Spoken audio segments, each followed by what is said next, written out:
ஆண்டவராகிய இயேசு கிறிஸ்துவின் இணையற்ற இன்ப நாமத்திலே உங்கள் அனைவருக்கும் அன்பின் நல் வாழ்த்துக்களை தெரிவித்துக் கொள்கிறேன். அக்டோபர் மாதம் கடைசி ஞாயிற்றுக்கிழமை,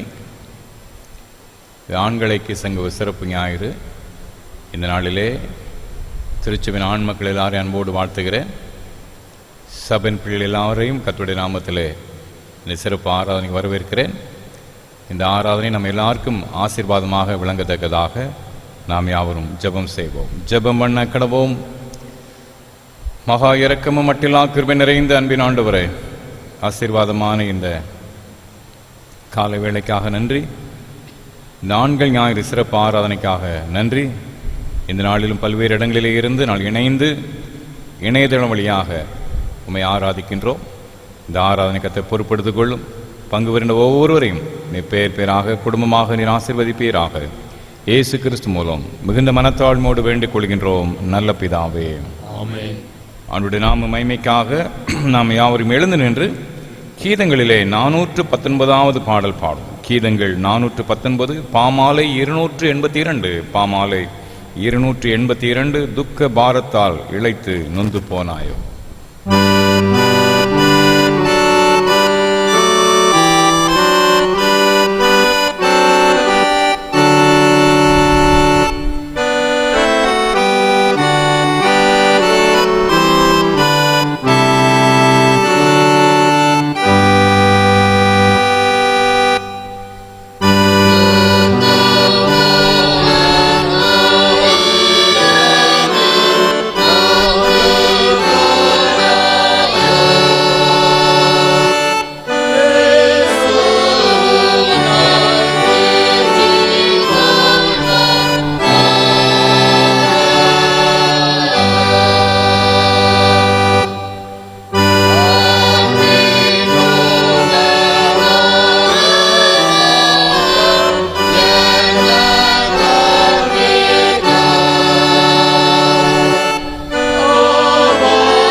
நான் உயிரோடு இருக்க மட்டும் என் கர்த்தரை பாடுவேன்.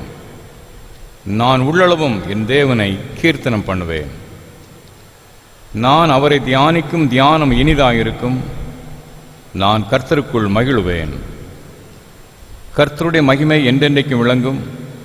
கர்த்தர் தம்முடைய கிரியைகளிலே மகிழ்வார். ஜெபம் பண்ண கடவோம். கர்த்தருடைய சன்னிதானத்திலே நம்முடைய பாவங்களை மனத்தாழ்மையோடு நாம் அறிக்கை செய்வோம். நம்முடைய பாவங்களை தேவ சன்னிதானத்திலே அறிக்கையிடு வண்ணமாக பொதுவான பாவ அறிக்கை விண்ணப்பத்தை நாம் யாவரும் இணைந்து கருத்தை உணர்ந்து நாம் ஏறெடுப்போமாக. சர்வ வல்லமையும் மிகுந்த இரக்கமுள்ள பிதாவே, தப்பிப்போன ஆண்டுகளைப் போல அந்த வழிகளை விட்டு வழிவலைந்து போனோம். ஏழு யோசனைகளுக்கும் விருப்பங்களுக்கும் மிக இணங்கி நடந்தோம். இந்த பசுத்த கற்கு விரோதமாய் குற்றம் செய்தோம். சேர்த்துக்களை செய்யாமல் தகாதவர்களை செய்து வந்தோம். எங்களுக்கு சுகமே இல்லை. ஆனால் ஆண்டவரை கர்த்தராகிய இயேசு கிறிஸ்து மூலமாக மனுக்கு அருளிச்சத வாக்குத்தத்தங்களின்படியே நிர்வாகிக்கும் கூற்றோனுக்கு இறங்கும். தப்பிதங்களை அடுக்கு மேல் பொறுமையாயிரும். பாவத்தை நிமித்த துக்கப்படுகளை சீர்படுத்தும். மிகவும் இறக்கமுள்ள பிதாவே, நம்முடைய பரிசுத்த நாமத்துக்கு மகிமை உண்டாகும்படி நான் தேவ பக்தியும் நீதியும் தெளிந்த புத்திகளாய் நடந்து வர இயேசு கிறிஸ்து நிமித்தம் எங்களுக்கு கிருபையை செய்தருளும். ஆமென். நம்முடைய கர்த்தராகிய இயேசு கிறிஸ்துவின் பிதாவாயிருக்கிற சர்வவல்லமையுள்ள கடவுள் பாவியின் மரணத்தை விரும்பாமல் அவன் தன் பாவத்தை விட்டு திரும்பி பிழைப்பதை விரும்பி பாவத்தை நிமித்த துக்கப்படுகின்ற தம்முடைய ஜனத்திற்கு பாவ விமோசனத்தை மன்னிப்பையும் கூறி அறிவிக்க தம்முடைய பணிவிடைக்காரருக்கு அதிகாரத்தின் கட்டளை மரளி செய்திருக்கிறார்.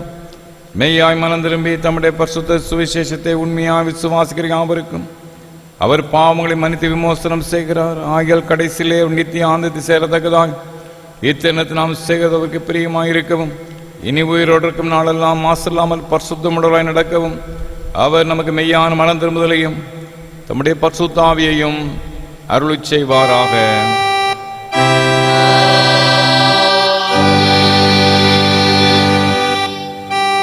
பரமண்டலங்களில் இருக்கிறார்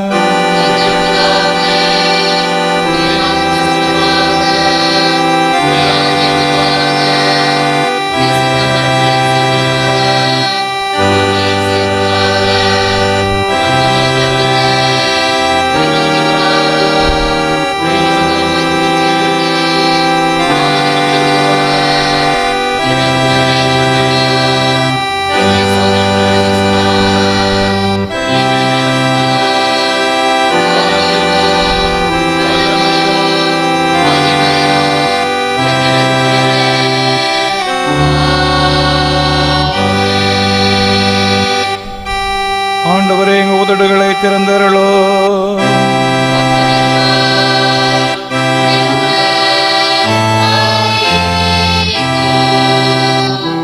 தேவனே, எங்களை ரட்சிக்க விரைவாய் வாரோ.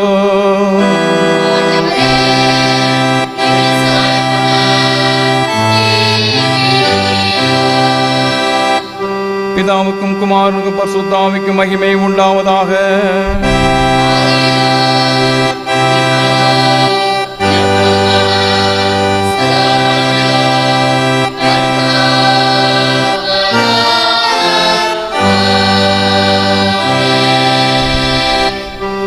கர்த்தரை துதியோங்கள்.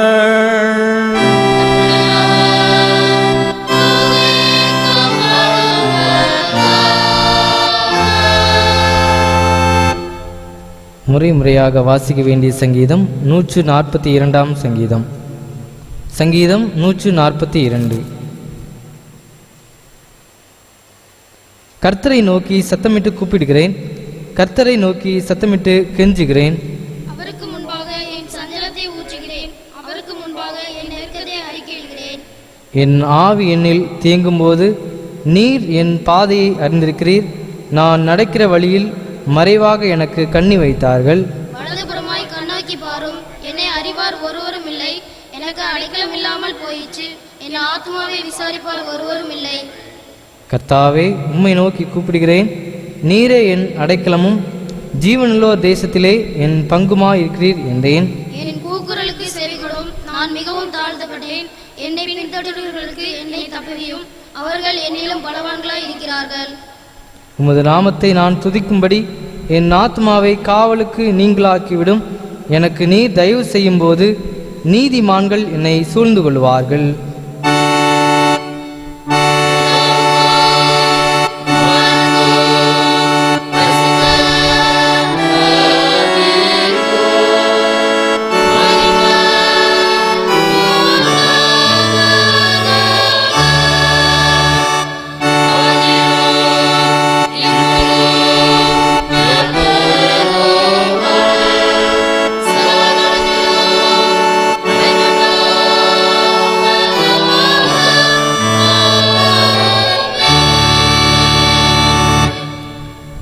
தயவுசெய்து உட்காருங்கள்.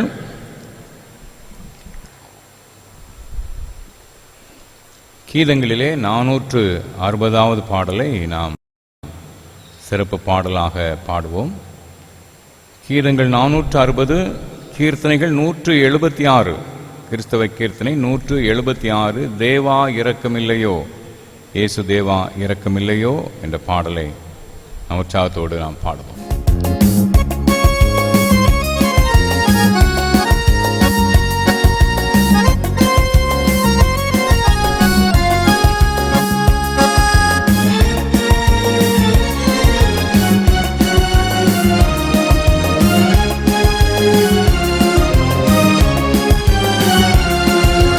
தேவா இரக்கம் இல்லையோ, இயேசு தேவா இரக்கம் இல்லையோ, தேவா இரக்கம் இல்லையோ, இயேசு தேவா இரக்கம் இல்லையோ, ஜீவா பரபிரமயே கோவா திரேத்துவத்தின் மூவாள் ஒன்றாக வந்த தாவீதின் மைந்தன் ஒரே தேவா இரக்கம் இல்லையோ, இயேசு தேவா இரக்கம் இல்லையோ. எல்லாம் அறிந்த பொருளே, எங்கள் இல்லாமை நீக்கும் அருளே, கோடும் பொல்லா மனதுடைய கல்லான பாவிகளை கொல்லா தருள் புரியும் நல்லாயன் இயேசு தேவா தேவா இரக்கம் இல்லையோ, இயேசு தேவா இரக்கம் இல்லையோ. எங்கும் நிறைந்த ஜோதியே, ஏழை பங்கில் ஓரைந்த நீதியே, எங்கள் சங்கடமான பாவ சங்கடங்களை நீக்கும் தொங்க இஸ்ரவேலின் வங்கீஷ கிடாதிபதி தேவா இரக்கம் இல்லையோ, இயேசு தேவா இரக்கம் இல்லையோ.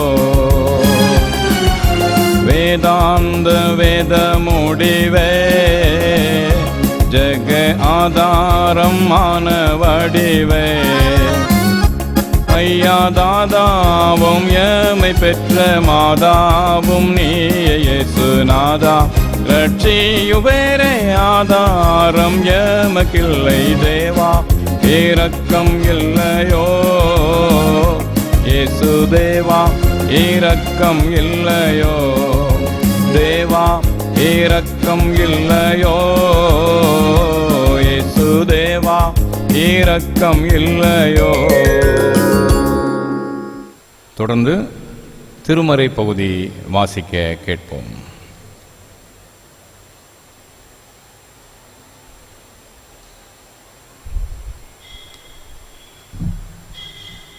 வாசிக்கும்படியாக கொடுக்கப்பட்டுள்ள வேத பாடம் எஸ்ராவின் புத்தகம் 7ஆம் அதிகாரம் 6ஆம் வசனம் முதல் 10ஆம் வசனம் வரை.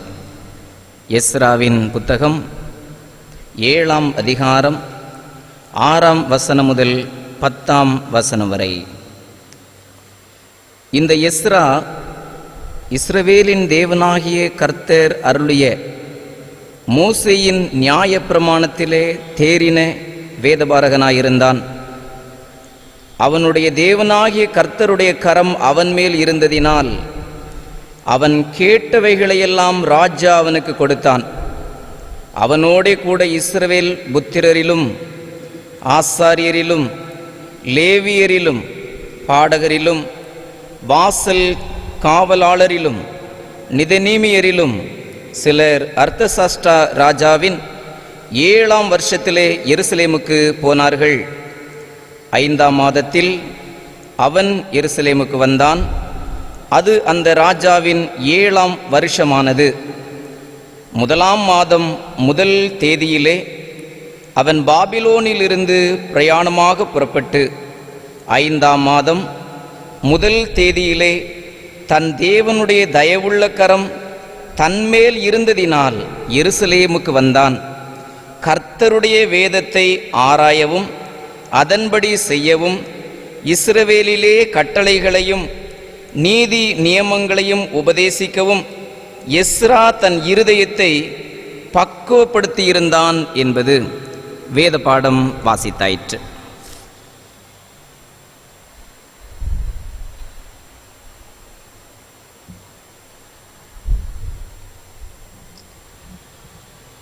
தொடர்ந்து மற்றுமொரு சிறப்பு பாடல் நாம் பாடலாம். கன்வென்ஷன் கீதங்களிலே 614வது பாடல்.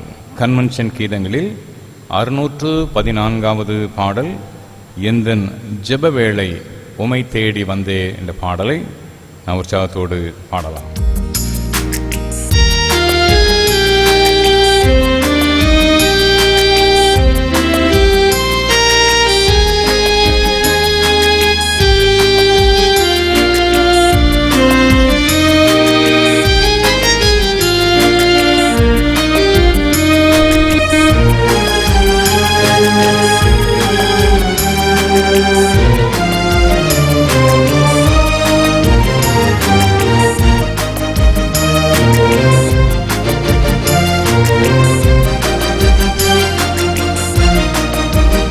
எந்தன் ஜெப வேளை உமை தேடி வந்தே, தேவா பதில் தாருமே. எந்தன் ஜெப வேளை உமை தேடி வந்தே, தேவா பதில் தாருமே. எந்தன் கோட்டை எந்தன் தஞ்சம் நிறை உம்மை நான் நாடி வந்தே. எந்தன் கோட்டை எந்தன் தஞ்சம் நிறை உம்மை நான் நாடி வந்தே. சோராது ஜெபித்திட ஜெப ஆவி வரம் தாருமே. தடையாவும் அகற்றிடுமே. தயை கேட்டும் பாதம் வந்தே. சோராது ஜெபித்திட ஜெப ஆவி வரம் தாருமே. தடையாவும் அகற்றிடுமே. தயை கேட்டும் பாதம் வந்தே. எந்தன் ஜெப வேளை உமை தேடி வந்தே, தேவா பதில் தாருமே. எந்தன் கோட்டை எந்தன் தஞ்சோ நிறை உம்மை நான் நாடி வந்தே. உம்மோடு எந்நாளும் உறவாட அருள் செய்யுமே. கர்த்தாவே உம் வார்த்தையை கேட்டிட காத்திருப்பேனே. உம்மோடு எந்நாளும் உறவாட அருள் செய்யுமே. கர்த்தாவே உம் வார்த்தையை கேட்டிட காத்திருப்பேனே. எந்தன் ஜெப வேளை உமை தேடி வந்தே, தேவா பதில் தாருமே. எந்தன் கோட்டை எந்தன் தஞ்சோ நிறை உம்மை நான் நாடி வந்தே. நம்பிக்கை இல்லாமல் அழிகின்ற மாந்தர்தனை மீட்டிடும் என் இயேசுவே. போராடி ஜெபிக்கின்றேன் நாதா. நம்பிக்கை இல்லாமல் அழிகின்ற மாந்தர்தனை மீட்டிடும் என் இயேசுவே. போராடி ஜெபிக்கின்றேன் நாதா. எந்தன் ஜெப வேளை உமை தேடி வந்தே, தேவா பதில் தாருமே. எந்தன் கோட்டை எந்தன் தஞ்சோ நிறை உம்மை நான் நாடி வந்தே. நாளெல்லாம் பாதத்தில் கர்த்தாவே காத்திருப்பே. கண்ணீரின் ஜெபம் கேளுமே, கருணையின் பிரவாகம் நீரே. நாளெல்லாம் பாதத்தில் கர்த்தாவே காத்திருப்பே. கண்ணீரின் ஜெபம் கேளுமே, கருணையின் பிரவாகம் நீரே. எந்தன் ஜெப வேளை உமை தேடி வந்தே, தேவா பதில் தாருமே. எந்தன் ஜெப வேளை உமை தேடி வந்தே, தேவா பதில் தாருமே. எந்தன் கோட்டை எந்தன் தஞ்சோ நீரே, உம்மை நான் நாடி வந்தே. எந்தன் கோட்டை எந்தன் தஞ்சோ நீரே, உம்மை நான் நாடி வந்தே. தொடர்ந்து நாம் அனைவரும் எழுந்து நின்று நம்முடைய விசுவாசத்தை அறிக்கை செய்வோமாக. வானத்தையும் பூமியையும் படைத்தார்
குமாரன் பரிசுத்த ஆவி நாமத்தினாலே ஆமென்.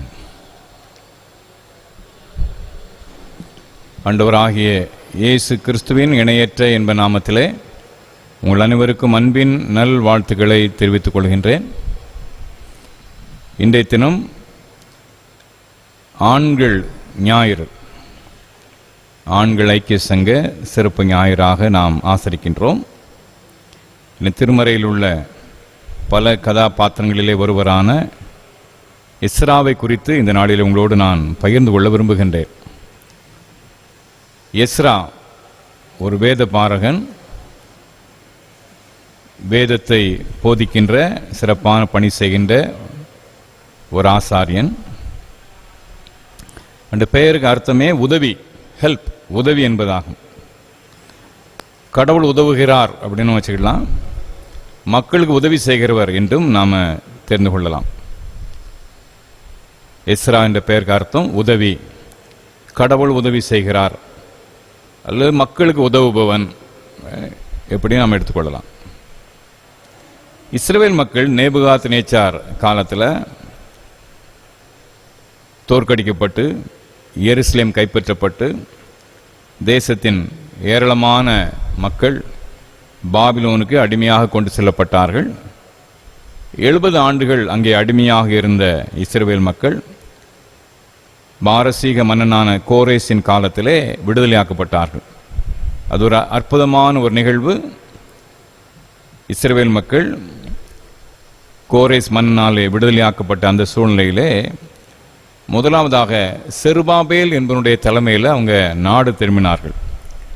செருபாபேல் என்ற தலைவன், பிரதான ஆசாரணை யோசுவா போன்றவர் தலைமையில் அவங்க நாடு திரும்பினார்கள். எருசலேம் வந்தவுடனே அங்கே ஆலயத்தை கட்ட ஆரம்பிக்கிறார்கள். ஆலயம் கட்டுவதிலே இடைக்காலத்திலே தடை ஏற்பட்டது. தொடர்ந்து ஆகாய் மற்றும் சகரியா தீர்க்கதரிசிகளின் உற்சாக வார்த்தையினாலே மீண்டும் அவர்கள் ஆலயத்தை கட்ட ஆரம்பிக்கின்றார்கள். கடைசியிலே தரியு ராஜாவின் 6வது வருஷத்திலே கிறிஸ்துக்கு முன் 515வது ஆண்டிலே எருசலேம் தேவாலயத்தை மீண்டுமாக இஸ்ரவேல் மக்கள் கட்டி முடித்தார்கள். இதற்கு பிற்பாடு ஏறத்தாழ 60 ஆண்டுகள் கழித்து செருபாபேல் தலைமையிலே இஸ்ரவேல் மக்கள் திரும்பி வந்து தேவாலயம் கட்டி முடித்து கிட்டத்தட்ட 60 ஆண்டுகளுக்கு பிற்பாடு எஸ்ராவுடைய தலைமையிலே மற்றொரு குழுவினர் வருகிறார்கள். அவர்கள் அர்த்தசஷ்டா ராஜாவின் 7வது வருஷத்தில் அவங்க வர்றாங்க. கிறிஸ்துவுக்கு முன் 458வது ஆண்டிலே. அதற்கு பிற்பாடு இன்னும் 13 ஆண்டுகள் கழித்து நெகேமியா அங்கே வருகிறார்.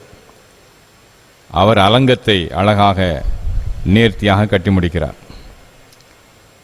அப்போ முதலாவது செருபாபேல் தலைமையிலே குழுவினர் வருகிறார்கள். அவர்கள் ஆலயத்தை கட்டி முடிக்கிறார்கள். எஸ்ராவுடைய தலைமையில் வருகின்றவர்கள் இங்கே சமுதாயத்திலே மாபெரும் சீர்திருத்தத்தை உண்டு பண்ணுகிறார்கள். நெகேமியாவுடைய தலைமையில் வருகிறவர்கள் எருசலேமை சுற்றி அலங்கத்தை கட்டி எழுப்புகிறார்கள். மூன்றும் ஒரு மனித வாழ்விலும் முக்கியமானது. பார்த்துக்கிடுங்க. செருபாபேல் ஆலயத்தை கட்டுறாரு. ஆலயம் நம்முடைய சமய வாழ்வு, நம்முடைய பக்தி வாழ்வின் ஒரு அடையாளம். இரண்டாவது எஸ்ரா சீர்திருத்தம் பண்றார். மக்கள் மத்தியிலே ஒரு பெரிய சீர்திருத்தத்தை உண்டு பண்ணுகிறார். சமுதாய வாழ்க்கை, ஆலயம் மட்டும் இல்லை, சமுதாயத்தில் நாம் எப்படி வாழ்கிறோம் அது முக்கியமானது. நெகேமியா அலங்கத்தை கட்டி எழுப்புகிறார். இடிந்து கிடந்த அலங்கத்தை நேர்த்தியாக அவர் கட்டி முடிக்கிறார். அலங்கங்கிறது தேசத்தின் பாதுகாப்புக்கானது, அரசியல் தொடர்பானது இல்லையா? இராணுவம், பாதுகாவல், அரசியல் தொடர்பானது.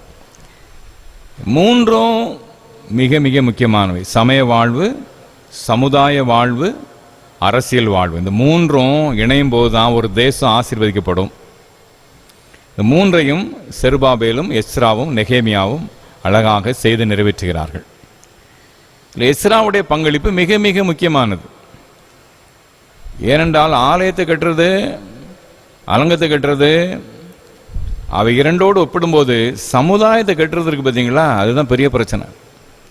எந்த இடத்திலும் ஒரு கட்டடத்தை கட்டுறது எளிதானது, ஆனால் குடும்பத்தை கட்டுறது இல்லையா, ஒரு நிறுவனத்தை அங்கே சிறப்பாக கட்டி எழுப்புவது அது கடினமானது. எஸ்ரா அந்த கடினமான பணியை பொறுப்படுத்தி அழகாக அவர் செய்கிறாரு. பிற்பாடு நெகேமியாவும் அதில் அவர் இணைந்து பங்கு பெறுவதை பிற்பாடு நான் பார்க்குறோம். இப்போ எஸ்ரா இந்த நாளிலே அவரை குறித்து தான் நாம் தியானிக்கிறோம். எஸ்ரா எவ்வாறு ஆண்டவருடைய செயல் திட்டத்திலே ஒரு அங்கமாக அழகாக செயல்பட்டு கர்த்தருடைய நாமத்தை மகிமைப்படுத்தினார், கர்த்தருடைய சித்தத்தை நிறைவேற்றினார், அதுதான் இன்னைக்கு செய்தி. முதலாவது எஸ்ரா உண்மை உள்ளவராக விளங்குகிறார். எஸ்ரா புத்தகம் 7ஆம் அதிகாரம் 13ஆம் வசனத்தில் பார்த்தீங்கன்னா ராஜா கட்டளை கொடுக்கிறார். சரிதானா? ராஜா அர்த்தசஷ்டா ராஜா எஸ்ராவுக்கு கட்டளை கொடுக்கிறார். என்ன கட்டளை கொடுக்கிறாரு? மன விருப்பம் உள்ளவர்கள் நீங்கள் எருசலேமுக்கு புறப்பட்டு போகலாம். நீங்கள் இங்கே உங்களுக்கு கிடைக்கின்ற பொன் வெள்ளி இவையெல்லாம் கொண்டு போய் எருசலேம் ஆலயத்தை நீங்கள் இன்னும் அழகுபடுத்துங்க, அங்கே சமுதாயத்தில் என்ன செய்ய வேண்டுமோ அதை செய்யுங்க என்று ராஜா மந்திரிகள்லாம் முதல்ல அவர்களே முன்வந்து அங்கே பொன்னையும் வெள்ளியும் கொடுக்குறாங்க. இன்னும் நீ என்னுடைய ராஜ்யபாதத்தில் எவ்வளோ வேண்டுமென்றால் மக்களிடம் பெற்றுக்கொள்ளலாம் என்ற பொழுது பொதுமக்கள் நிறையா கொடுக்குறாங்க, பொன்னையும் வெள்ளியும் நிறைய கொடுக்குறாங்க. அதனால் 7ஆம் அதிகாரம் 15-16 வசனங்களில் அதை நான் வாசிக்கிறோம். எவ்வளவு கிடைக்குது? 4000 கிலோ பொன், 4000 கிலோ தங்கம், 26,000 கிலோ வெள்ளி, 20 பொற்கிண்ணங்கள், இதெல்லாம் கிடைக்குது. இதை அவர்கள் கொண்டு செல்ல வேண்டும். கொண்டு சென்று எருசலேமில் அங்குள்ள பொறுப்பாளர்களிடம், ஆலயத்தை பொறுப்பாக இருக்காங்கல்ல, அவங்கள்ட்ட ஒப்படைக்கணும். ஏன்னா தேவாலயத்தை இன்னும் அழகாக மாற்றுவதற்காக, சமுதாய சீர்திருத்தத்துக்காக, தேவாலயத்தை பலி செலுத்துவதற்காக தான் இதெல்லாம் தர்றேன்னு ராஜா சொல்கிறாரு. இவர்களும் அதை அங்கே நன்கொடையை பிரிக்கிறார்கள். 4 மாத பிரயாணம் சென்று அவர்கள் அதை அங்கே பத்திரமாக ஒப்படைக்கிறார்கள் என்று எஸ்ரா 8:23 3 நான் பார்க்குறோம். எஸ்ராவின் புத்தகம் 8ஆம் அதிகாரம். அவர்கள் அதை நிறுத்துக்கு 25ஆம் வசனம். ராஜாவும் ஆலோசனைக்காரரும் பிரபுக்களும் அங்கே சில இஸ்ரவேலும் தேவனுடைய ஆலயத்துக்கு என்று கொடுத்த காணிக்கையாய் வெள்ளியும் பொன்னையும் பனிமுட்டுகளையும் அவரிடத்திலே நிறுத்து கொடுத்தேன். இன்னும் என்னென்னலாம் பட்டியல் இருக்குது.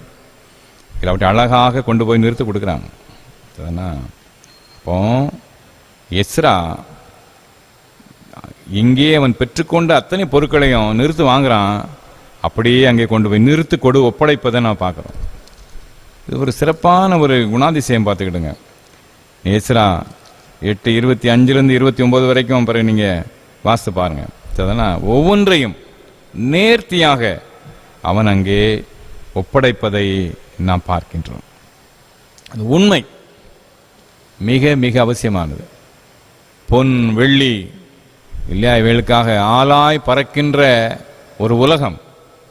அதில் அவன் பெற்றுக்கொண்ட அனைத்தையும் நிறுத்து, எப்படி நிறுத்து பெற்றுக்கொண்டானோ அப்படி நிறுத்து அங்கே ஒப்படைக்கிறத நான் பார்க்குறோம். அன்பா அந்த சகோதர சகோதரி, நம்முடைய வாழ்வில் அந்த உண்மை மிக மிக அவசியமானது. சில ஆண்டுகள் முன்பாக நான் இன்னொரு சேகரத்தில் நான் பணி செய்தேன்.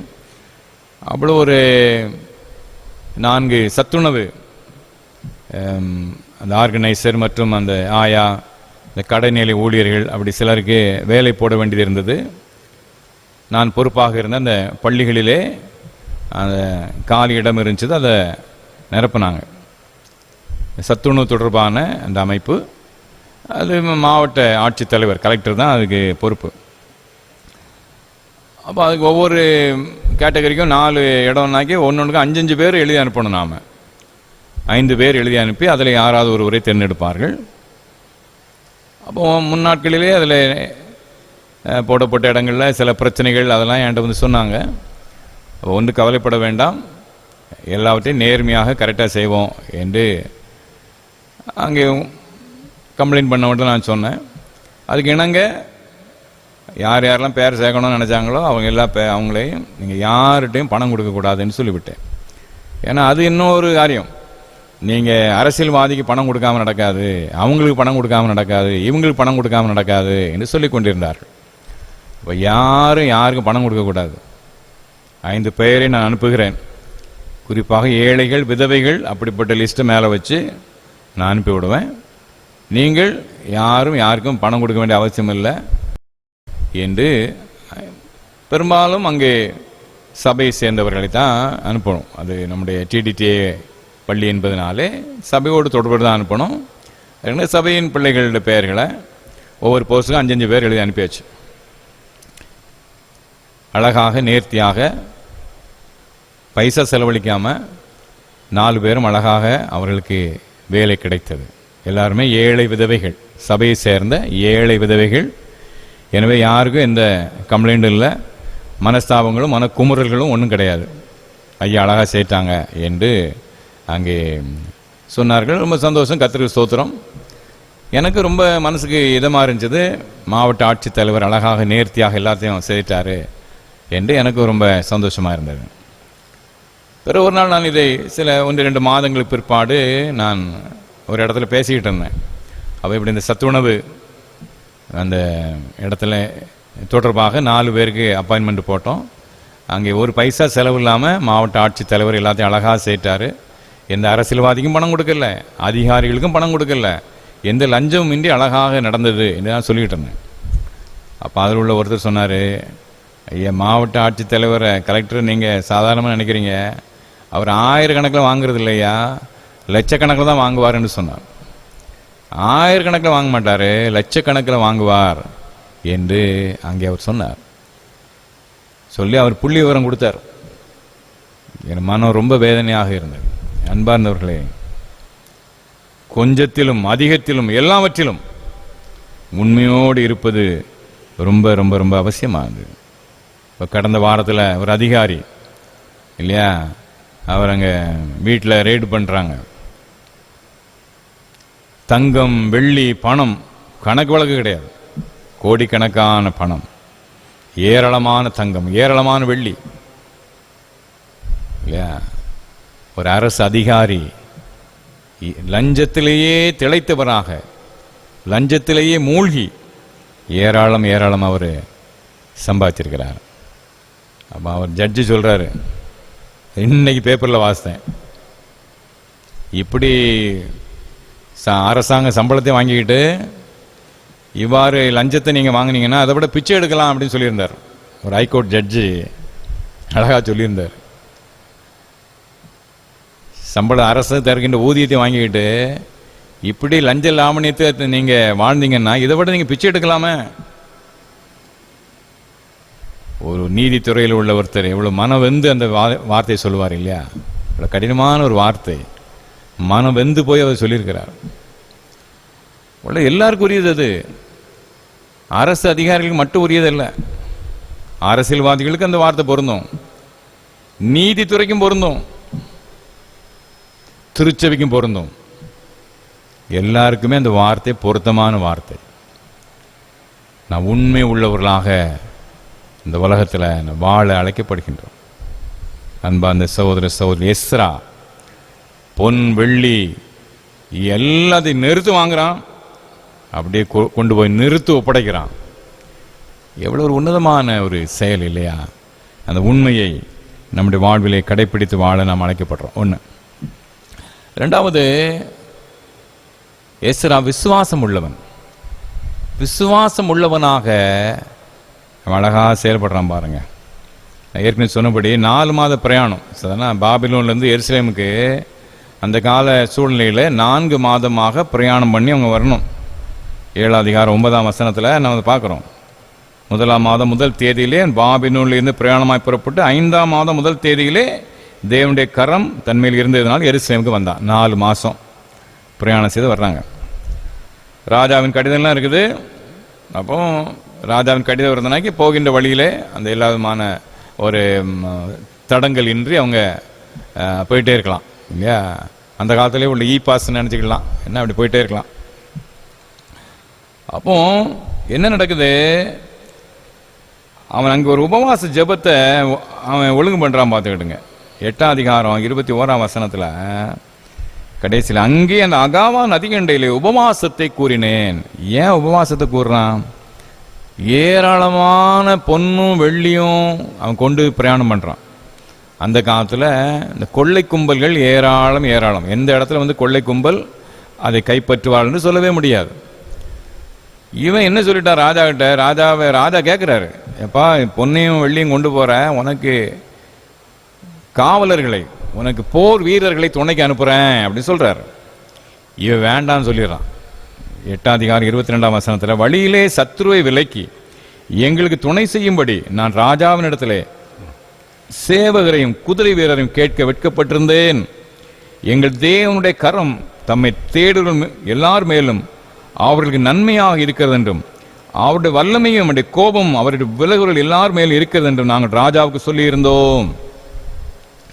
ராஜாட்ட எங்கள் தேவன் எங்களோடு உடன் வருவார், எங்களை காப்பார், வழி நடத்துவார், எல்லாம் ராஜாட்ட பேசியாச்சு. இப்போ ராஜாக்கிட்ட ஒரு 50 போர் வீரரை தாரோம் என்று கேட்க வைக்கப்படுறான் இல்லையா? கடவுளை குறித்து உயர்த்தி பேசின இடத்துல எங்களுக்கு குதிரை வீரரை தாரும் பாதுகாப்புன்னு கேட்டால் சரியானது இல்லை அல்லவா? அதனால் அவன் என்ன செய்யறான்? அதுக்கு பதிலாக உபவாசத்தை அறிவிக்கிறான். என் ஆண்டவர் எங்களுக்கு உதவி செய்ய, ஆண்டவரே உதவி செய்யும், எங்களை பாதுகாத்து பத்திரமாக எருசலேம் கொண்டு போய் சேரும் என்று அங்கே ஒரு ஜெபத்தை, ஒரு உபவாச ஜெபத்தை அங்கே அவன் ஒழுங்கு செய்கிறத நான் பார்க்கணும். 21ஆம் வசனம் வாசிக்கிறேன். அப்பொழுது நாங்கள் எங்கள் தேவனுக்கு முன்பாக எங்களை தாழ்த்துவதற்கும் எங்களுக்காகவும் எங்கள் பிள்ளைகளுக்காகவும் எங்கள் சகல பொருட்களுக்காகவும் செவையான வழியை தேடுவதற்கு அகாவா நதி அண்டையில் உபவாசத்தை கூறினேன். அப்போ அந்த விசுவாசம் உள்ளவனாக அவன் அங்கே செயல்படுறத பார்க்குறோம், ஜெபிக்கிறான். அதே நேரத்தில் இன்னொன்று நாம் மறந்துடக்கூடாது. இந்த பொருட்கள் எல்லாம் 12 தலைவர்களை தேர்ந்தெடுத்து அவன் கையில் ஒப்படைக்கிறான். பார்த்துக்கிடுங்க, எல்லாத்தையும் நானே செய்கிறேன் பேர் வழி. சில தலைவர்கள் எல்லாத்தையும் நானே செய்வேன்னு நினைப்பாங்க. திருச்சபையிலையும் அப்படி ஆள் இருந்திருக்காங்க, இருந்துக்கிட்டு தான் இருப்பாங்க. எல்லாத்தையும் தலைவரே இழுத்து போட்டு செய்கிறது. இப்போ 4 பேருக்கு அந்த வேலைகளை பகிர்ந்து கொடுத்து செய்கிறது கிடையாது. அப்படி அங்கே ஆனால் எஸ்ரா என்ன செய்கிறாரு, இந்த எல்லா வெள்ளியும் பொண்ணையும் இவரே கொண்டு வரக்கு போகிற 12 பேர்கிட்ட பிரித்து கொடுக்குறாரு. ஸோ அதனால் 25ஆம் வசனத்தில் நான் வாசிக்கிறோம். எல்லாரிடமும் அவன் பகிர்ந்து கொடுக்கின்றான். பகிர்ந்து கொடுக்கும்போது அவன் என்ன செய்கிறான், 29ஆம் வசனத்தில், நீங்கள் அதை எருசலேமில் இருக்கிற தேவனுடைய ஆலயத்தின் அறைகளில் ஆசாரியர் லேவியருடைய பிரபுக்களுக்கும் இஸ்ரவேலுடைய வம்ச தலைவர்களுக்கும் முன்பாக நிறுத்தி ஒப்புவிக்க மட்டும் விழிப்பாய் இருந்ததை காத்துக்கொள்ளுங்கள். அப்போ 12 பேர்கிட்ட, சரியா, 24ஆம் வசனத்தில் அது இருக்கு. பின்பு நான் ஆசாரியன் தலைவர்களே 12 பேராகிய செரபியாவையும் அஷ்பியாவையும் அவர்கள் சகோதரர்களை 10 பேரையும் பிரித்து எடுத்து அவங்கள்ட்ட கொடுக்குறான். மொத்தம் 12 பேர்கிட்ட கிடைச்ச அத்தனை தங்கத்தையும் வெள்ளியும் ஒப்படைக்கிறான், பிரித்து கொடுக்கிறான். கொடுத்து நீங்கள் இதை எருசலேமிலே கொண்டு போய் ஆலயத்திலே ஒப்படைக்கும் வரை விழிப்பாய் இருந்து காத்துக்கொள்ளுங்கள். அது அவசியம். அகாவா நதிகண்டையிலே உபவாசத்தை கூறி அறிவித்த அதே எஸ்ரா இங்கே விழிப்பாய் இருந்து காத்துக்கொள்ளுங்கள் என்று சொல்றான். ரெண்டும் எப்போதும் இணைஞ்சு போகணும் பார்த்துக்கிட்டுங்க. நம்முடைய வாழ்விலே இந்த இரண்டும் இசைந்து செயல்பட வேண்டும். நானே தொலைக்காட்சி நிகழ்ச்சி பார்த்தீங்கன்னா நீங்கள் ஒன்றுமே பண்ண வேண்டாம், எல்லாம் கடவுளே செய்து முடிச்சிருவார் என்பதை போல அந்த போதனையில் போயிட்டே இருக்குது. படிக்கிறது சரி, சம்பாதிக்கிறது சரி, அது என்ன காரியம்னாலும் கடவுளே எல்லாத்தையும் பார்த்துக்கிடுவார். நீ சும்மா இருந்தால் போதும் என்ற ரீதியில் தான் அங்கே போதனை போயிட்டே இருக்குது. அன்பான இரண்டும் அவசியம். ஜான் ஸ்டார்ட் அவர் சொல்வார், உன் முயற்சியினால் தான் முடியும் என்று உழைத்து விடு, உன் முயற்சியில் தான் முடியும் என்று உழைத்து விடு, கடவுளால் தான் வெற்றி பெற முடியும் என்று அவரை சார்ந்து விடு, கடவுளால் தான் வெற்றி பெற முடியும் என்று அவரை சார்ந்து விடு. ரெண்டு அவசியம் பார்த்துக்கிடுங்க.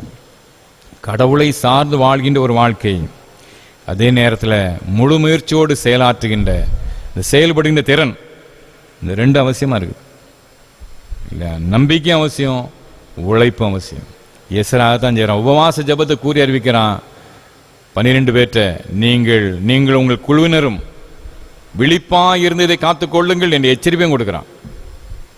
ரெண்டு இணைஞ்சது தான் விசுவாசம். பார்த்துக்கிடுங்க, விசுவாசங்கிறது ஒரு முரட்டுத்தனமான விசுவாசம் இல்லை. விசுவாசங்கிறது நம்பிக்கை அவசியம், உழைப்பு அவசியம். இந்த இரண்டும் இணைந்தால் நம்முடைய வாழ்விலே வெற்றி காத்திருக்கிறது. எஸ்ரா உண்மை உள்ளவன், உண்மையோடு செயல்பட்டான். அவன் நிறுத்து பெற்றுக்கொண்டதை நிறுத்த ஒப்படைக்கிறான். விசுவாசம் உள்ளவன், அவனிடம் நம்பிக்கை இருந்தது இறைவன் மீது, அதே நேரத்தில் விழிப்பாய் இருந்து காத்துக்கொள்ளுங்கள் என்ற எச்சரிக்கை உணவு உழைப்பும் இருந்தது. அந்த விசுவாசம் நமக்கு அவசியம். மூன்றாவது, சீர்திருத்தம் செய்தவன். எஸ்ராவுடைய வாழ்க்கையில் மிக முக்கியமான பகுதியை தான் பார்த்துக்கிடுங்க. சீர்திருத்தம். என்ன சீர்திருத்தம் பண்றாரு அவரு? அங்கே கலப்பு மனம் செய்ததை அவன் கண்டித்து அங்கே சரி செய்யறான். 9ஆம் அதிகாரம் 1ஆம் வசனத்தில், இவைகள் செய்து முடித்த பின்பு பிரபுக்கள் என்னிடத்தில் சேர்ந்து இஸ்ரவேல் ஜனங்களும் ஆசாரியரும் லேவியரும் ஆகிய இவர்கள் கானானியர், ஏத்தியர், பெர்சியர், எபூசியர், அம்மோனியர், மோவாபியர், எகிப்தியர், அம்மோனியர் என்னும் இந்த தேசத்தின் ஜனங்களுக்குள்ளும் அவருடைய அருவருப்புகளும் விலகி இருக்கவில்லை. எப்படி என்றால் அவருடைய குமார்த்திகளிலே தங்களுக்கும் தங்கள் குமாரருக்கும் பெண்களை கொண்டார்கள். இப்படி பரிசுத்த வித்து தேசங்களின் ஜனங்களோடு கலந்து போயிற்று. பிரபுக்களின் கையும் அதிகாரிகளின் கையும் இந்த குற்றத்திலே முந்தினதா இருக்கிறது. தேசத்துக்கு வந்தாங்களே, ஆண்டவர் அனுகூலமா கிருபையா இறங்கி கோரேஸ் ராஜா மூலமாக இவர்களுக்கு எந்த போராட்டம் இல்லாம மோசே கடந்து போராடினார். 10 வாதை அனுப்பி போராடுறாரு. இவர்கள் எந்த போராட்டம் இல்லாம ஒரே கையெழுத்துல நாட்டுக்கு போய் என்று கோரேஸ் அனுப்பி விடுறாரு. கிருபையாக கிடைத்து விடுதலை கிடைத்து வந்திருக்காங்க. வந்த இவர்கள் அந்நிய மக்களோடு கலந்து விட்டார்கள். அந்நிய மக்களோடு கலந்து விட்டு ஒரு வாழ்க்கை. அது என்ன பிரச்சனை? அந்நிய மக்களோடு கலந்தவுடைய விளைவு அந்நிய தொழுகை, அந்நிய குணாதிசயம். அந்நிய தெய்வத்தை வணங்குகின்ற தொழுகை மட்டுமல்ல, அந்நிய மக்களுடைய குணாதிசயம், தவறான குணாதிசயங்கள். யெகோவா தெய்வம் 10 கற்பனை கொடுத்துருக்கிறாரு இல்லையா? மேலே வானத்து கீழே பூமியிலிருந்து ஆரம்பிச்சு இச்சியாதிருப்பாய வரைக்கும் 10 கற்பனைகளை கொடுத்து இதுபடி வாழணும்னு கொடுக்குறாரு. இந்த அந்நிய தெய்வங்களுடைய வணக்கத்தில் அதுக்கு இடமே கிடையாது. எப்படி வாழலாம், மனம் போனபடி வாழலாம். அதான் அந்நிய தெய்வ வணக்கத்தின் குணாதிசயம். அப்போ எஸ்ராவை அதை கண்டுதான் வேதனை அடைகிறான். என் மக்கள் அந்நிய மக்களோடு கலந்துருக்காங்க இல்லையா, அந்த செய்தி அவனுக்கு வருகிறது. அதை சரி செய்ய முதல்ல அவன் பாவரிக்கை தான் பண்ணுறான். பார்த்துக்கிடுங்க, அந்த 9ஆம் அதிகாரத்தில் பாவரிக்கை பண்ணுறான். முதல்ல ஆண்டவரே நாங்கள் தப்பு செய்தோம், இந்த பாவரிக்கையை முதலாவது அவன் ஏறெடுக்கிறான். பாவரிக்கையோடு நிறுத்தல, பிற்பாடு அவன் அதை சாதிக்கிறான். மக்கள் சொல்றான், எழுந்திரும். 4ஆம் வசனம் 10:4, எழுந்திரும், இந்த காரியத்தை நடப்பிக்கிறது உமக்கு அடுத்தது, நாங்கள் உம்மோடு கூட இருப்போம், நீ திடன் கொண்டு இதை செய்யும். அப்போ தப்பு செய்தது அதிகாரிகள், பிரபுக்கள், மேல் மட்டத்தில் இருக்கிறவங்க தான் தப்புல முன்னணியில் இருக்கிறாங்க. அதுக்காக எஸ்ரா கலங்கல்ல. தப்பு பண்ண பெரிய ஆள்லாம், இது எப்படிப்பா நம்ம கேட்கறது அப்படின்னு யோசிக்கல. அவன் அங்கே துணிந்து நிற்கிறான். முதல்ல அவன் செய்யறது பாவரிக்கை. ஒட்டுமொத்த மக்களுக்காக இணைந்து அந்த பாவரிக்கை ஜெபத்தை ஏறெடுக்கிறான். 9ஆம் அதிகாரத்தை பார்க்குறோம். அதை தொடர்ந்து அங்கே மக்கள் அநேகர் அவனுக்கு அங்கே உறுதுணையாக இருக்கிறான். எஸ்ரா அழுது அவன் அங்கே சஞ்சலப்பட்டு கலங்குவதை பார்த்த மக்கள் தைரியமாறும், நாங்களும் உங்களோடு இருந்து உதவி செய்கிறோம்னு சொல்கிறாங்க. எனவே அவன் அந்த 10ஆம் அதிகாரத்தை பார்க்குறோம். அங்கே யார் யாரெல்லாம் செய்கிறாங்க அதெல்லாம் அங்கே எடுக்கிறாங்க. எடுக்கும்போது நிறைய மக்கள் லிஸ்டெல்லாம் எடுத்தாச்சு. அதனால் அங்கே மழை பெஞ்சிக்கிட்டு இருக்குது. 9ஆம் வசனத்தில் அந்தபடி யூதா, பென்னிமீன் கோத்திரத்தா எல்லாரும் 3 நாளைக்குள்ளே எருசலேமை கூடினார்கள். அது 9ஆம் மாதம் 20ஆம் தேதியாக இருந்தது. ஜனங்கள் எல்லாரும் தேவனுடைய ஆலயத்தின் வீதியிலே அந்த காரியத்தினால் அடைமழையினால் நடுங்கிக் கொண்டிருந்தார்கள். அப்போ மழை கடுமையாக பெய்து கொண்டிருக்கின்ற ஒரு சூழ்நிலை. எல்லாரும் வரணும்னு விளம்பரம் பண்ணியாச்சு, மக்கள் எல்லாம் வந்தாச்சு. அன்னைக்கு பார்த்து மழை பெய்யுது, மக்கள் எல்லாம் குளிரில் நடுங்கிக்கிட்டு இருக்காங்க. அப்போ எஸ்ரா சொல்றான், எழுந்திருந்து 10ஆம் வசனம், நீங்கள் இஸ்ரவேலின் மேலுக்கு குற்றத்தை அதிகரிக்க பண்ண மறுஜாதியான ஸ்திரீகளை விவாகம் பண்ணினால் பாவம் செய்தீர்கள். இப்போது நீங்கள் உங்கள் பிதாக்களாய் தேவனுடைய கர்த்தரை அறிக்கையிட்டு அப்படி பிரியத்தின்படி செய்து தேசத்தின் ஜனங்களையும் மறுஜாதியான ஸ்திரீகளையும் விட்டு விலகுங்கள். அப்போ நீங்கள் மறுஜாதியான பெண்களை விட்டு நீங்கள் விலகுங்கள். அவங்க உங்களை தவறான தொழுகைக்கும் தவறான குணாதிசயத்தையும் கொண்டு போயிட்டாங்க என்று சொல்கிறார். அப்போ மக்கள் சொல்றாங்க, இது திரளான மக்கள் இருக்கும் இல்லையா, இந்த காரியத்தில் கட்டளை மீறினவர்கள் அநேகர் இல்லையா, மாறி காலமாக இருக்கு. 2 காரணம் சொல்றாங்க.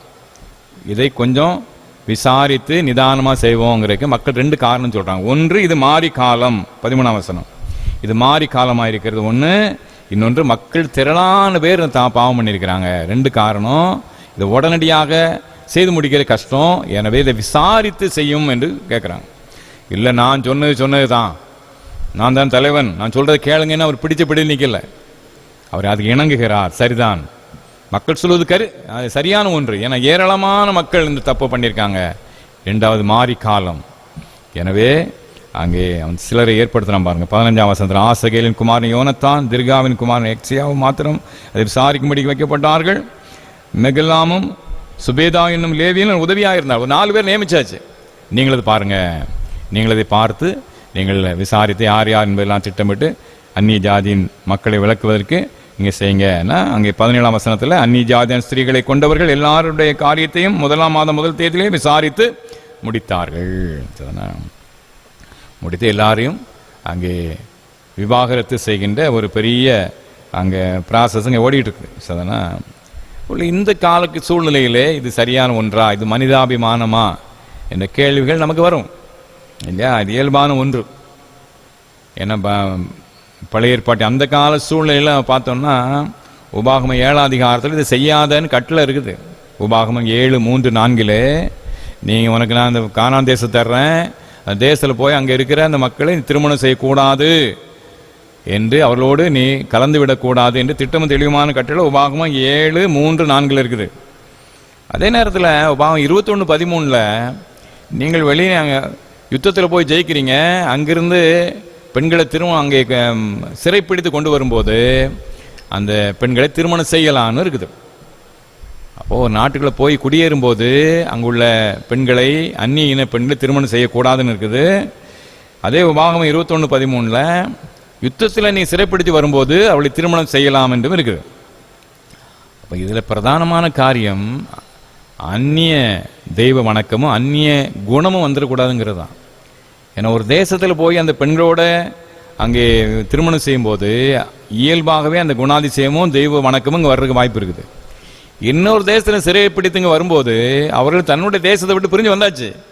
இங்கே வந்த பிறகு மிக எளிதாக அவர்கள் இந்த யெகோவா வணக்கத்துக்கும் இந்த கற்பனைகளுக்கும் உட்பட வாய்ப்பு இருக்குது. அதனால் பிரதானமாக இதில் அம்சம் ஜாதி இனம் அந்த நோக்கங்களிலே பிரதானமாக இல்லை. பிரதானமான நோக்கம் என்ன? அந்நிய தெய்வ வணக்கத்திற்கும் அங்கே அதை தொடர்ந்து தவறான குணாதிசயங்களுக்கும் போயிடக்கூடாது என்பதுதான். மற்றபடி இந்த கலப்பு மனங்கிற இந்த கால சூழ்நிலைகளை அதில் போட்டு நாம் உழப்பக்கூடாது. இன்னொன்று ரூத்துடைய வரலாறு பார்க்குறோம் இல்லையா? ரூத் ஒரு அந்நிய பெண், ஆனால் அவள் இங்கே போவாசுடைய மனைவியாகி இயேசு கிறிஸ்துடைய வம்ச வரலாற்றின் அட்டவணையிலே அவள் இடம்பெறுறதை நான் பார்க்குறோம் இல்லையா? மோவாபிய பெண் என்பதனாலே அவள் அங்கே வெறுக்கப்படவில்லை. இவ்வாறு இங்கே வேதத்தில் அந்த பல உதாரணங்களோட நம்ம சொல்ல முடியும். ஆனால் இந்த கால சூழ்நிலையில் இந்த சீர்திருத்தத்தில் நாம் புரிஞ்சுக்கிட வேண்டிய ஒரு முக்கியமான காரியம் இருக்குது. அதெல்லாம் என்ன முக்கியமான காரணம்? நம்முடைய இளைய தலைமுறைகளை நாம் சரியான முறையில் நாம் வளர்க்க நாம் அழைக்கப்படுறோம். சரியான அந்நிய மத வணக்கத்துக்கு அந்நிய தெய்வ வணக்கத்துக்கு நம்முடைய பிள்ளைகள் போயிடக்கூடாது. அதில் மிக கவனமாக நாம் கற்றுக் கொடுக்க அழைக்கப்படுறோம். நம்முடைய பிள்ளைகள் திருமணத்துக்காக தன்னுடைய வாழ்க்கை துணையை தேர்ந்தெடுக்கும் போது ஜாக்கிரதையோடு தேர்ந்தெடுக்க நம்முடைய பிள்ளைகளுக்கு நாம் போதிக்கணும். பார்த்துக்கிடுங்க. இப்போ இந்த நாட்களில் ஹைகோர்ட் ஜட்ஜஸ் உயர் நீதிமன்ற நீதிபதிகள் அநேக நல்ல காரியங்கள் சொல்கிறாங்க. நான் ஏற்கனவே போன குறிப்பில் ஒரு நிகழ்வை நான் சொன்னேன் இல்லையா? இன்னொன்று போன மாதத்தில் அதுபோல் இந்த பெண் பிள்ளைகள் வீட்டிலிருந்து அவர்கள் யாராவது ஒருவனோட திருமணமாகாத வாலிபனோடோ அல்லது திருமணமானவனோடோ அங்கே ஓடிவிடுகின்ற அந்த நிகழ்வு. அப்போ அதை நிறைய கேஸ் போனோடனே ஒரு ஹைகோர்ட் ஜட்ஜி சொன்னார், பெற்றோர் தன்னுடைய பிள்ளைகளோடு சரியாக நேரத்தை செலவழிக்கல, பெற்றோர் தன்னுடைய பிள்ளைகளுக்கு அவளோடு நீங்கள் சரியாக அவங்களுக்கு போதித்து நடத்தலை, அதனால தான் இந்த நிகழ்ச்சி நடக்குது. பிள்ளைகள் பெற்றோரை புறக்கணித்து யாரோடு அங்கே தன்னுடைய வாழ்க்கை அமைச்சுக்கலான்னு ஓடி திரிவது, அது மேஜர் கூட ஆகாமல் சின்ன வயசில் ஓடுவது என்பது இப்படிப்பட்ட அவல நிலைமைக்கு காரணம் பெற்றோர் பிள்ளைகளோடு நேரத்தை செலவழிக்கலை என்று ஒரு ஹைகோர்ட் ஜட்ஜு போன மாதமும் அது 2 மாதத்துக்கு முன்னால் சொல்லியிருந்தார். அன்பார்ந்தவர்களே, நம்முடைய பிள்ளைகளுக்கு இப்போ இந்த சீர்திருத்தம் கஷ்டப்பட்டு இவன் சீர்திருத்தான் இஸ்ரா இல்லையா? நம்முடைய அப்படிப்பட்ட நிலைமைக்கு போகாதபடி நம்முடைய பிள்ளைகளை பாதுகாத்துக் கொள்வது நம்முடைய பொறுப்பு. பார்த்துக்கிடுங்க. நம்முடைய பிள்ளைகள் பெற்றோருக்கு கீழ்ப்படியில் உள்ள பிள்ளைகளாக, குறிப்பாக பெற்றோருடைய அன்பை சார்ந்த பிள்ளைகளாக நம்முடைய பிள்ளைகள் வாழும்போது அவர்களுக்கு சீர்திருத்தம் பண்ண வேண்டிய அவசியம் சேராது. பார்த்துக்கிடுங்க. அங்கே ஒன்று இங்கே சாடினங்கிறதே இருக்காது. பிள்ளைகளை சிறு வயதிலிருந்தே போதித்து வளர்ப்பது ரொம்ப ரொம்ப ரொம்ப அவசியமானது இல்லையா? நம்ம நினைக்கிறோம் 10th ஸ்டாண்டர்ட் +1 +2 படிக்கும்போது தான் நம்ம சின்ன பிள்ளையாகவே பார்க்குறோம் நம்முடைய பிள்ளைகளை. ஆனால் பிள்ளைகள் 5ஆம் வகுப்பு 6ஆம் வகுப்பு 7ஆம் வகுப்பு படிக்கும்போதே பிள்ளைகள் ரொம்ப விவரமாயிடுறாங்க. நம்ம அதை நினைக்கிறது இல்லை. ஒரு 11-12 வயதுகளிலேயே நம்முடைய பிள்ளைகளுக்கு அநேக காரியங்களை கற்றுக் கொடுக்கணும். ஏமாற்றம் நிறைந்த உலகம், ஏமாத்துகின்ற மக்கள் இல்லையா? பெண் பிள்ளைகளை ஏமாற்றுவதற்குன்னே கூட்டம் அலையும். பார்த்துக்கிடுங்க. நான் பட்டணத்தில் பல இடங்களில் அங்கே பணி செய்த சூழ்நிலையிலே நிறைய கேஸுகளை பார்த்துருக்கிறேன். இப்போ பெண் பிள்ளைகளை ஏமாற்றுவதற்காக வேஷம் போட்டு அலைகின்ற அநேக வாலிபர்கள் பார்த்துருக்கிறேன். அதில் ஏமாந்து போன பிள்ளைகளையும் சந்தித்திருக்கிறேன். என்னுடைய பெற்றோர்கள் கண்ணீர் கதையும் கேட்டிருக்கிறேன். அன்பார்ந்தவர்களே, என்னுடைய பிள்ளைகளை பின்னாலே சீர்திருத்தத்துக்கு கொண்டு போய் விடுறதுக்கு பதிலாக முதலிலேயே நம்முடைய பிள்ளைகளுக்கு சிறு வயதிலேயே கற்றுக் கொடுத்து வளருங்கள். இதான் உலகம், இப்படி இருக்கணும், இப்படி இந்த உலகத்தில் வாழணும் என்பதை நம்முடைய பிள்ளைகளுக்கு ஒரு 11-12 வயதிலேயே நீங்கள் கற்றுக் கொடுங்க. அப்படி ஆம்பளை பையன்களாக இருக்கட்டும், பெண் பிள்ளைகளாக இருக்கட்டும், 11-12 வயதிலேயே வாழ்க்கை இவ்வாறு அமைச்சுக்கிட்டணும் என்பதை எச்சரிக்கையோடு கற்றுக் கொடுங்க. என் பிள்ளை 15-16 வயசுல தான் அது பெரிய மகள் என்று பெரிய மகன் நினைக்காதுங்க. 11-12 வயசுல எல்லாம் நம்முடைய பிள்ளைகள் அறிந்து வச்சிருப்பாங்க. பேசுங்கள், மனம் விட்டு பேசுங்கள், அவர்களோட நேரத்தை செலவழிங்க, அவளுக்கு அன்பு பாராட்டுங்கள். அது மிக மிக முக்கியமானது. தீமை நிறைந்த உலகம் இல்லையா? அவளை ஏற்று ஏமாத்து நிறைந்த ஒரு பயங்கரமான உலகத்தில் நம்முடைய பிள்ளைகள் ஏமாந்து போய்விடாதபடி நம்முடைய பிள்ளைகளுக்கு சகல எச்சரிப்பை கொடுப்பது நம்முடைய அவசியம். இன்னைக்கு எஸ்ரா இருந்தாங்க அதான் செய்வார் நான் நினைக்கிறேன். ஒரு எஸ்ராவை போல நாம் நம்முடைய பிள்ளைகளுக்கு தகுந்த எச்சரிப்போடு அவர்களை வளர்த்து ஆண்டவருடைய அன்பிலே நம்முடைய பிள்ளைகள் வளரணும். கிறிஸ்தவ அன்பிலே நம்முடைய பிள்ளைகள் வளரணும். ஆண்டவருக்கு சேவை செய்கின்ற பிள்ளைகளாக வாழணும். அப்படிப்பட்ட பொறுப்புடைய மக்களாக நான் செயலாற்ற அழைக்கப்பட்டோம். எஸ்ரா உண்மை உள்ளவன், எஸ்ரா விசுவாசம் உள்ளவன், எஸ்ரா சீர்திருத்தம் செய்தவன். அவனுடைய சிறந்த பண்புகளை பெற்றோராகிய நாமும் நம்முடைய வாழ்விலே நாம் கடைப்பிடித்து நல்ல, இன்னைக்கு ஆண்கள் ஐக்கிய சங்கம் இல்லையா, அப்போ ஆண்கள் நல்ல ஆண்களாக குடும்ப தலைவர்களாக நாம் செயலாற்ற தேவன் தாமே நம்மை வழி நடத்துவாராக. ஆமேன், ஆமேன். தொடர்ந்து நாம் கீதங்களிலே 309வது பாடலை பாடுவோம். 200 ஆண்டு கீதங்கள் 309வது பாடல். கிறிஸ்தவ கீர்த்தனைகள் 116. கீர்த்தனை 116. ஆவியை மலை போலே ஊற்றும் பல ஜாதிகளை மந்தையில் கூட்டும் என்ற பாடல். ஆவியை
ஜெபம் பண்ண கடவோம்.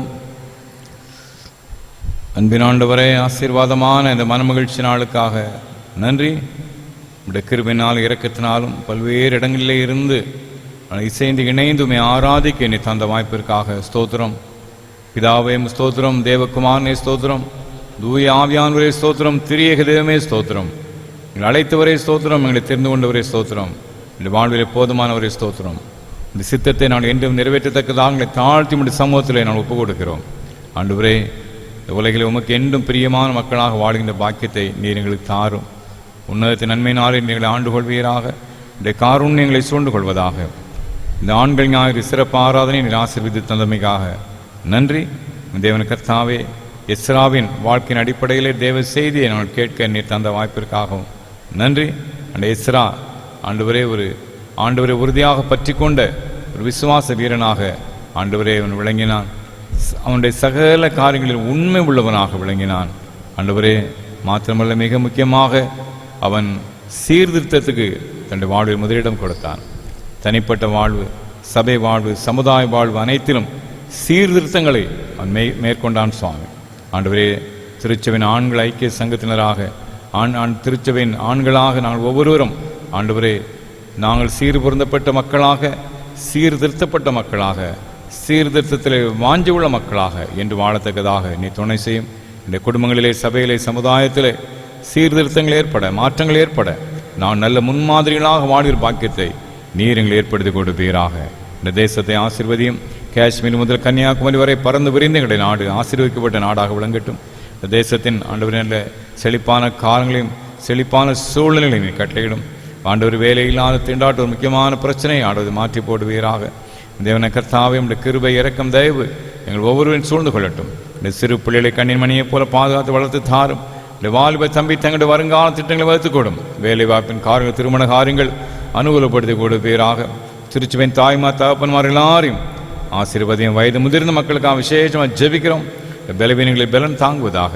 பிள்ளைகளாய் நாங்கள் ஆண்டவர் எங்களுடைய வயோதிப பெற்றோருக்கு எப்பொழுதும் நன்றி உள்ளவராக இருக்க, அவள் எல்லா விதத்திலும் ஆண்டவர் அன்போடு பராமரிக்கின்ற பாக்கியத்தை எங்களுக்கு தாரும். அதுவே எங்களுடைய வாழ்விலே ஆசீர்வாதம் என்ற உணர்வை என்று எங்களுக்கு நீ கட்டளையிட வேண்டும் என்று நான் ஜெபிக்கின்றோம். பரம தகப்பனை மீண்டுமாக துதி செலுத்துகின்றோம். ஐயா, ஸ்தோத்திரம் செலுத்துகின்றோம். இந்த கொரோனா நோய் தொற்று ஆண்டவரே முற்றிலுமாக இந்த தேசத்தை விட அகன்று போகட்டும். பொருளாதார வளர்ச்சிகளை தாரும். செழிப்பான சூழ்நிலைகளை நீ கட்டிடும். ஆண்டவரே, இந்த திருச்சபையின் ஆலய பிரவேச பண்டிகை, அசன பண்டிகை நேர்த்தியாக நடைபெற நீ தந்த வாய்ப்பிற்காக நன்றியோடு மை சோத்திருக்கிறோம். தொடர்ந்து அதற்காக கொடுத்த உழைத்து ஜெபித்த எல்லாரையும் ஆண்டவர் ஆசீர்வதிப்பீராக. இப்பொழுதும் இந்த ஆராதனைகளை பல்வேறு இடங்களிலே இருந்து, பல்வேறு நாடுகளிலே இருந்து ஆண்டவரை இணைந்து பங்கு பெறுகின்ற ஒவ்வொருவரையும் ஆண்டவர் தாமே பேராக நீர் ஆசீர்வதியும். உன்னதத்தின் நன்மையினால் நீங்கள் ஆண்டு கொள்ள வேண்டும் என நாம் மன்றாடுகிறோம். இந்த ஆண்கள் ஞாயிறிலே ஆண்டவரே, ஆண்களாகி நாங்கள் ஒவ்வொருவரும் ஆண்டவரே, எங்களுடைய சமுதாய பங்களிப்பை, குடும்பத்துக்கு நாங்கள் நிறைவேற்ற வேண்டிய பங்களிப்பை ஏற்றவாறு உண்மையோடு உத்தமத்தோடு செய்து நிறைவேற்றத்தக்கதாக தேவன் அனுகிரகம் செய்வீராக. எல்லா வருங்கால நன்மைகளை தாரும். நினைப்பதற்கு வேண்டிக் கொள்வதற்கும் அதிகமான நன்மைகளை எங்கள் மீது பொழிந்தள்ளி நாள்தோறும் ஆண்டவர் தாமே எங்களை ஆதரித்து ஆசீர்வதித்திட வேண்டும் என்று இயேசு கிறிஸ்து மூலம் மிகுந்த மனத்தாழ்மையோடு வேண்டிக் கொள்கின்றோம். நல்ல பிதாவே, தேவனுடைய இரக்கமுள்ள கிருபைக்கும் பராமரிப்பு ஒப்புக் கொடுக்கிறோம். கர்த்தர் உங்களை ஆசீர்வதித்து காக்க கடவர். கர்த்தர் தம்முடைய முகத்தை உங்கள் மேல் பிரகாசிக்க பண்ணி உங்கள் மேல் கிருபையாக்க கடவர். கர்த்தர் தம்முடைய முகத்தை உங்கள் மேல் பிரசன்னமாக்கி எப்பொழுதும் சமாதானம், சந்தோஷம், நீடிய சுக வாழ்வு கட்டளையிட கடவர்.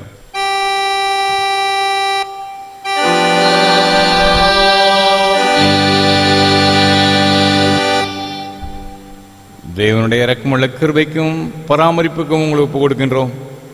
கர்த்தர் உங்களை ஆசீர்வதித்து காக்க கடவர். கர்த்தர் தம்முடைய முகத்தை உங்கள் மேல் பிரகாசிக்க பண்ணி உங்கள் மேல் கிருபையாக்க கடவர். கர்த்தர் தம்முடைய முகத்தை உங்கள் மேல் பிரசன்னமாக்கி எப்பொழுதும் சமாதானம், சந்தோஷம், நீடிய சுக வாழ்வு கட்டளையிட கடவர்.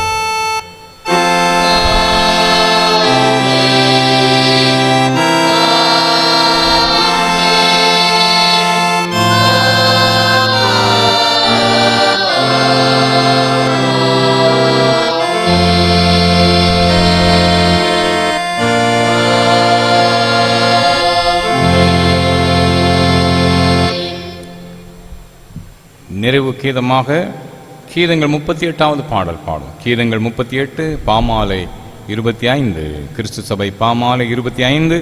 கர்த்தாவை இப்போ உம்மை தொழுதோம், ஓர்மித்தெழுந்து கீதம் பாடுவோம் என்ற பாடல்.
ஜெபம் செய்வோம். எங்கள் கண்மலை எங்கள் மீட்பெருமாய கர்த்தாவே, எங்கள் வாயின் வார்த்தைகளும் இதயத்தின் தியானமும் எப்பொழுதும் உம்முடைய பரிசுத்த சன்னிதானத்தில் பிரீதியாயிருப்பதாக. கர்த்தர் உங்களோடு இருப்பாராக. யாவர் நன்றி. கர்த்தர் உங்களை ஆசீர்வதிப்பாராக. God bless you.